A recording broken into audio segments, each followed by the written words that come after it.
সবাই যখন তোমাকে অবহেলা করে তখন কি করা উচিত? জীবনের সবচেয়ে কষ্টের অনুভূতি কোনটা জানো? যখন তুমি সবার জন্য সবকিছু করো কিন্তু দিনের শেষে তোমাকেই কেউ গুরুত্ব দেয় না। তুমি মানুষের পাশে দাঁড়াও, তাদের দুঃখ শোনো, তাদের প্রয়োজনের সময় সাহায্য করো, কিন্তু যখন তোমার মন ভেঙে যায় তখন তোমার পাশে কাউকে পাওয়া যায় না। আর ধীরে ধীরে তোমার ভিতরে একটা প্রশ্ন জন্ম নেয়, আমার কি সত্যিই কোনো মূল্য আছে? এই প্রশ্নটাই মানুষকে ভিতর থেকে শেষ করে দেয়। কারণ অবহেলা মানুষকে একদিনে ভাঙে না, প্রতিদিন একটু একটু করে ভাঙে। কথার আঘাত, অবমূল্যায়ন, নিজের মানুষদের পরিবর্তন, এসব কষ্ট চোখে দেখা যায় না, কিন্তু আত্মাকে ক্লান্ত করে দেয়। হয়তো তুমিও অনেক দিন ধরে নীরবে এসব সহ্য করে যাচ্ছ। তুমি চুপ করে থাকো, কারণ তুমি কাউকে কষ্ট দিতে চাও না, কিন্তু ভিতরে ভিতরে তুমি নিজেই কষ্টে ডুবে যাচ্ছ। আর একসময় মানুষ নিজের ওপর থেকেও বিশ্বাস হারিয়ে ফেলে। কিন্তু আজ একটা সত্য শুনে রাখো, সনাতন ধর্ম বলে মানুষের মূল্য পৃথিবী ঠিক করে না, ঈশ্বর ঠিক করেন। তুমি কারো অবহেলার কারণে ছোট হয়ে যাওনি।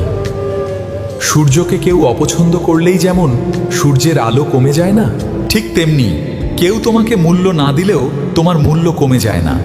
সমস্যা হলো তুমি নিজের মূল্যটা ভুলে গেছো।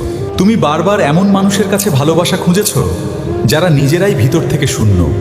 মনে রেখো, সবাই তোমাকে বুঝবে না, কারণ সবাই তোমার হৃদয়ের গভীরতা অনুভব করার ক্ষমতা রাখে না। ভগবদ্গীতা আমাদের শেখায়, নিজের কর্তব্য করো কিন্তু নিজের শান্তি অন্যের হাতে দিও না। আজ থেকে একটা কাজ করো, মানুষের অবহেলায় নিজেকে শেষ করা বন্ধ করো। যারা তোমাকে গুরুত্ব দেয় না তাদের পিছনে নিজের জীবন নষ্ট করো না, বরং নিজের আত্মাকে শক্ত করো। ভোরবেলা উঠে প্রার্থনা করো, নিজের মনের সাথে কথা বলো, মন্দিরে কিছু সময় একা বসে থাকো। দেখবে ধীরে ধীরে ভিতরের অস্থিরতা কমে যাচ্ছে। কারণ সত্যিকার শান্তি মানুষের কাছ থেকে আসে না, ঈশ্বরের কাছ থেকে আসে। আর একটা কথা সবসময় মনে রাখবে, তুমি কারো দয়ার জন্য জন্মাওনি, তুমি ভগবানের সৃষ্টি। তোমার ভিতরে এমন শক্তি আছে যেটা তুমি এখনো চিনতে পারোনি। আজ যে মানুষগুলো তোমাকে অবহেলা করছে, একদিন তারাই তোমার পরিবর্তন দেখে অবাক হবে। কিন্তু সেই পরিবর্তন প্রতিশোধের জন্য নয়, নিজেকে ফিরে পাওয়ার জন্য। তাই আর কেঁদো না, আর নিজেকে ছোট ভেবো না, কারণ হয়তো এই একাকিত্বই তোমাকে ঈশ্বরের আরও কাছে নিয়ে যাচ্ছে। আর মনে রেখো, যে মানুষ নিজের মূল্য বুঝে যায়, পৃথিবীর কোনো অবহেলাই তাকে আর ভাঙতে পারে না। ভিডিওটি ভালো লাগলে লাইক করুন, আপনজনের কাছে শেয়ার করুন। এমন আধ্যাত্মিক কথা জানতে চিত্ত জাগরণ চ্যানেলটি সাবস্ক্রাইব করুন।